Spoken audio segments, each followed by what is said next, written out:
Good morning class, है ना।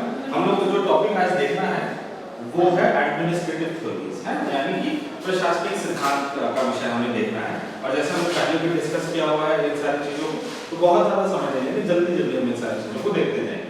Last chapter हमने पढ़ लिया प्रशासनिक संस्कृति के बारे में, बेसिक आइडिया आपको मिल गया और साथ ही साथ आपने देखा है कैसे संस्कृति प्रभावित करती है हमारे प्रशासन को, या फिर आप कह सकते हैं कि कैसे संस्कृति महत्वपूर्ण है किसी भी प्रशासन को समझने के लिए।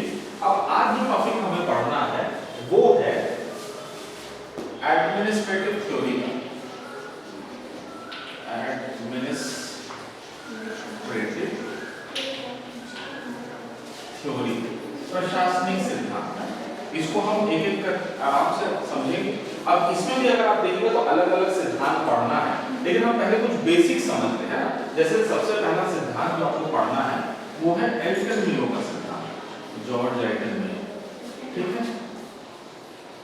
लेकिन इन सिद्धांतों को समझने से पहले हम इनके श्रेणियों को समझेंगे, इनके कैटेगरीज को हम लोग समझेंगे, ठीक है। इसलिए हम थोड़ा बेसिक से स्टार्ट करते हैं ताकि आप समझ पाए कि हमारा विषय क्या है, ठीक है। अब जैसे हम जब बात कर रहे हैं प्रशासनिक सिद्धांत की,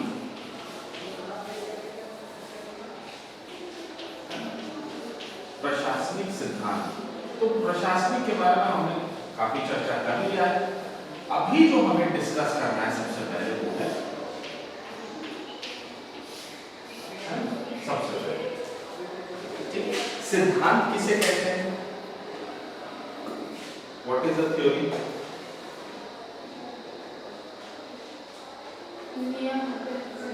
नियम हो गए, चलिए ठीक है। और एकदम बेसिक से बता सकते हैं, कोई इशू ऐसा नहीं है। नियम कानून हो गया कुछ, है ना, एक स्टैंडर्ड हो गया, ठीक है। लेकिन ये जो नियम कानून या स्टैंडर्ड कह रहे हैं आया भी कहां से? हाँ चलिए हम लोग चालू करके अब देख लेंगे, है।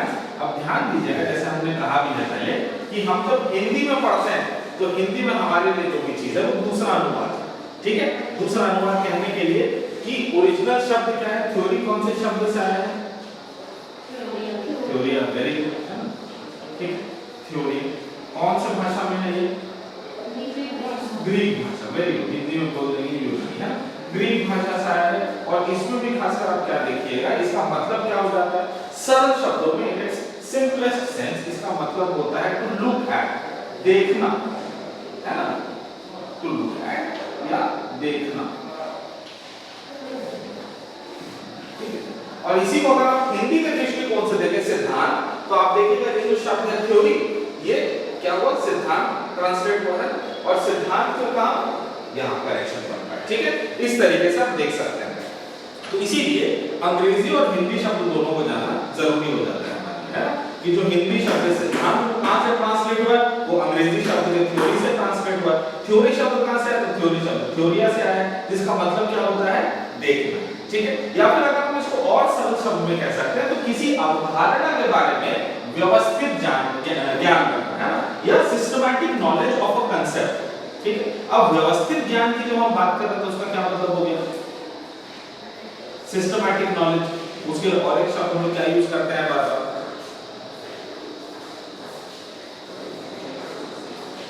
सिस्टमैटिक, व्यवस्थित ज्ञान के लिए अगर हमें व्यवस्थित ज्ञान चाहिए किसी फील्ड में, किसी विषय पर, तो क्या करना होगा? किस तरीके का अध्ययन? गहन अध्ययन करना, लेकिन कैसा? पद्धति क्या होगी?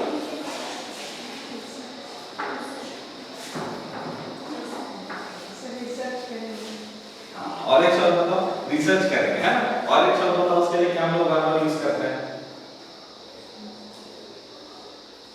वैज्ञानिक अध्ययन, है ना, साइंटिफिक स्टडी करेंगे, है ना, ठीक है। वही बोल रहे हैं बात, है ना, ज्यादा सारा करो, और क्या, कोई दिक्कत थोड़ी है ना। गलती करने से नहीं डरना है ना, ये बात याद रखिए। गलती करने से नहीं डरना है, गलत हो जाएंगे तो क्या ही हो जाएगा, सुधार करेंगे, है ना, इसलिए चिंता नहीं कर रहा है। और उसकी भी चिंता मत करिए, जिसको हमारे उसकी भी चिंता मत करिए, कोई दिक्कत नहीं है ना।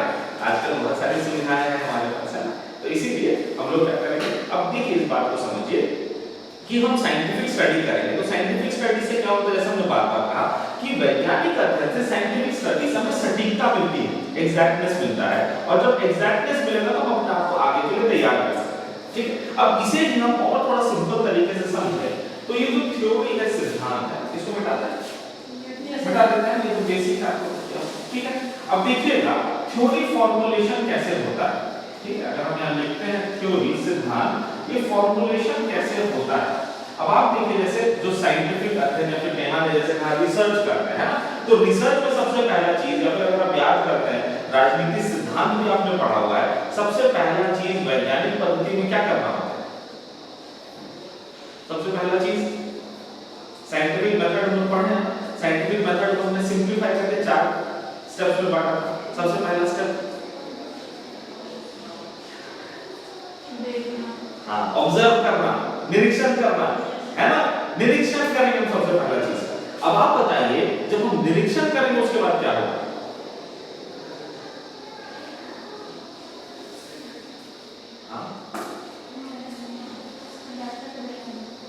क्या होगा? डाटा कलेक्ट करेंगे। चलिए इसको हम कैसे समझेंगे? अब देखिए हम जब निरीक्षण करेंगे ना, अब जैसे हम लोग जो भी पढ़ाई कर रहे हैं, ठीक है, खासकर हमारा जो विषय सोशल साइंस का विषय सामाजिक ज्ञान है ना। अब सामाजिक ज्ञान के लिए जैसे मैंने बार बार कहा है हमारा लैबोरेटरी कहाँ है? कोई बात कब होगा हमारा लैब? नहीं होगा, वो साइंस वालों के लिए। हमारे लिए क्या है? हमारा सोसाइटी, हमारा समाज है, ठीक है। तो हम जब अपने सोसाइटी में घूम रहे हैं हम क्या कर सकते हैं? बहुत सारी चीजों को ऑब्जर्व कर सकते हैं, हमारा समाज कैसा है, और उसी में ऑब्जर्व करते करते हमें क्या बहुत सारी समस्याएं नजर आ जाएंगी। अब ये जो समस्याएं हमें नजर आएंगी हमें क्या करना है? इन समस्याओं की पुष्टि करना है कि सही में ये समस्या है कि सिर्फ दिख रहा है ऐसे नाम का, है ना। तो इसीलिए जो भी चीज हमें दिखता है और जो भी कल्पना हमारे दिमाग में आती है कि ये समस्या का ये कारण होगा, हम क्या करते हैं? उसकी पुष्टि का प्रयास करते हैं, है ना। जैसे अभी आप देखिए हम लोग बार बार कहते हैं कि सिमडेगा पिछड़ा है, ठीक है, सिमडेगा जिला पिछड़ा है, ऐसे बोल देने से जरूर होगा। हमें क्या करना है? इसकी पुष्टि करनी है। तो किन कारणों से हम कह रहे हैं कि हमारा क्षेत्र क्या है? पीछे पड़ रहा है ना। जबकि आप देखिएगा तो बहुत सुंदर माहौल है ना। यहाँ जैसे आप लोग रहते हैं तो आप देखिए प्राकृतिक रूप से आप देखिए बहुत भरपूर है ना। इतने सुंदर सुंदर पहाड़ हैं, इतने सुंदर सुंदर जंगल है ना, हाथी भी हैं, है ना। तो सुंदर है जगह, लेकिन हम क्या कहते हैं कि इसे कह रहे हैं किस आधार पर? तो इसीलिए हम क्या करते हैं? तथ्य संकलन करेंगे, है ना, और उसके आधार पर हम देखेंगे अलग अलग वेरिएबल्स के आधार पे कि क्यों हम इसे जिस कैटेगरी में डाल रहे हैं, जिस श्रेणी में डाल रहे हैं, क्यों डाल रहे हैं, है ना। तो इसे हम और ब्रॉड सेंस में कह सकते हैं कि हम पहले निरीक्षण करेंगे, निरीक्षण करने के बाद हम क्या करेंगे? सबसे पहले ये ऑब्जर्व या ऑब्जर्वेशन, ऑब्जर्वेशन के बाद हम करेंगे एक्सपेरिमेंटेशन, ठीक है, प्रयोग करेंगे, है ना। और प्रयोग के माध्यम से हम क्या करेंगे? जांचने का प्रयास करेंगे कि क्या क्या कारण है ना। हमारी जो भी परिस्थिति है, जो भी सामाजिक समस्या हम बोल रहे हैं, जैसे हम कहते हैं कि ड्रॉप आउट रेट यहाँ ज्यादा है, लोग पढ़ाई छोड़ देते हैं, क्या क्या समस्या है ना। पढ़ाई के संसाधन नहीं है, या इंफ्रास्ट्रक्चर नहीं है, रोड वगैरह नहीं है, क्या समस्या है? आर्थिक स्थिति ठीक नहीं है, क्या समस्या? बहुत सारे कारण हो सकते हैं। तो सबसे प्रबल कारण कौन सा है? इस पर हम क्या कर सकते हैं? अध्ययन कर सकते हैं। तो पहले निरीक्षण किए तो एक समस्या पता चला, फिर उसके बाद हम क्या करेंगे? एक्सपेरिमेंटेशन करेंगे, ठीक है, यानी प्रयोग करेंगे कि कौन कौन से वेरिएबल्स, कौन कौन से चीज क्या है उसको प्रभावित कर रहे हैं, है ना, कौन कौन से चर उसको प्रभावित कर रहे हैं, कौन कौन से वेरिएबल्स। और एंड में जब एक्सपेरिमेंटेशन होगा, एक्सपेरिमेंटेशन के बाद क्या करेंगे? हम करेंगे टेस्टिंग, जांच करेंगे, ठीक है, जांच करेंगे। तो ये सारी चीजें क्या करती हैं? ये सारी चीजें, ये प्रक्रिया जाने के बाद क्या बनेगा? सिद्धांत बनेगा, है ना। निरीक्षण करेंगे, प्रयोग करेंगे, व्याख्या करेंगे, जांच करेंगे, और उसके विश्लेषण के रूप में हमारा क्या बनेगा? सिद्धांत बनेगा, वैज्ञानिक पद्धति से, साइंटिफिक मेथड से, है ना। तो साइंटिफिक मेथड या फिर वैज्ञानिक पद्धति की हम बात कर रहे हैं, उसका परिणाम होगा ये थ्योरी, सिद्धांत, है। अब सिद्धांत बन जाने के बाद क्या फायदा होगा? कोई फायदा है? सिद्धांत बन जाएगा तो क्या फायदा होगा? बहुत तेज बोला रहे हैं, नहीं है? अगर लगेगा तेज तो बताइए, थोड़ा आराम से चलेंगे, बताइए। सिद्धांत बन जाएगा तो कोई फायदा है हमारे लिए? क्या फायदा? सर इनसे अगर कोई टॉपिक डिस्कस करना चाहेगा तो उसके अकॉर्डिंग देख सकते हैं। क्या मतलब इनसे कभी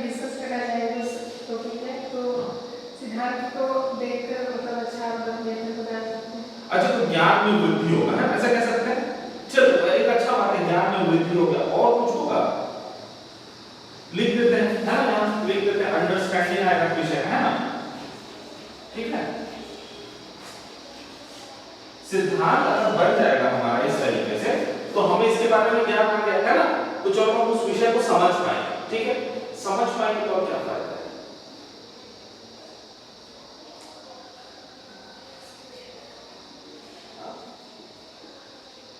समझ जाएंगे कि क्या समस्या है तो कुछ होगा। हाँ, वेरी गुड। तो हम जब समस्या को समझेंगे तो उसका बेहतर विश्लेषण हो पाएगा, ठीक है।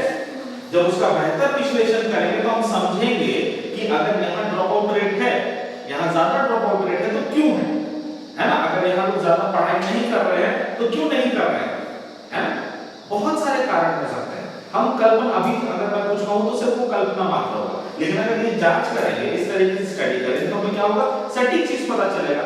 अब सटीक चीज पता चलेगा हमें, तो हम क्या कर सकते हैं, उस समस्या का सही में समाधान निकाल सकते हैं, और सही में समाधान निकालने पर हमारे पास वास्तविकता में अगर कोई सिद्धांत बन पाएगा तो उससे क्या होगा, उससे हम अपने विचारों को, अपने आइडियाज को प्रैक्टिकली, व्यवहारिक रूप से ज्यादा बेहतर तरीके से लागू कर पाएंगे, है ना, हमें वास्तविकता में पता रहेगा क्या समस्या है, और तब उसे बेहतर ढंग से हम लागू कर पाएंगे।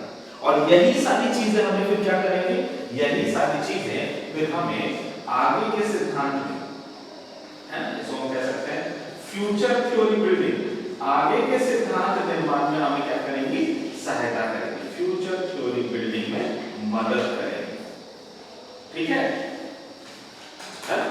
तो अभी हमने क्या डिस्कस किया, हमने सिद्धांत का महत्व डिस्कस किया, है ना, एडमिनिस्ट्रेटिव थ्योरी में हमने अभी सिद्धांत का महत्व समझा कि सिद्धांत क्यों जरूरी है ना, किसी भी समस्या को हमें समझने में सहायता देगा, और उस समझ से हम क्या कर सकते हैं, आगे के लिए कुछ ऐसे नियम कानून बना सकते हैं, आगे के लिए कुछ ऐसे व्यवस्थित जानकारी इकट्ठी कर सकते हैं जो हमारी समस्याओं को सुलझाए, साथ ही साथ हमारे भविष्य को और क्या करें, सिक्योर कर सके और बेहतर बना सके, ठीक है। इसीलिए सिद्धांत हमारे लिए क्या है, बहुत जरूरी है, बहुत महत्वपूर्ण है। सिद्धांत ध्यान रखें, समझ गए, क्लियर? अब हम लोग थोड़ा इसमें घुसेंगे प्रशासनिक सिद्धांत, है ना, एडमिनिस्ट्रेटिव थ्योरी में हम लोग जाएंगे, इसको बेटा बता दिया है, आपको इसका नहीं समझ में आएगा तो बताइए, ठीक, चलिए इधर यूज कर लेते हैं, है ना। अब आप देखिए, जैसे हमने सीखा है प्रशासन का कोर क्या है, मतलब जो प्रशासन विषय है किसके इर्द गिर्द घूमता है,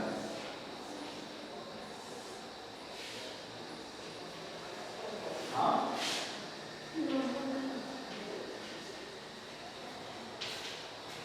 उसका मूल आधार क्या, यूनिट क्या है,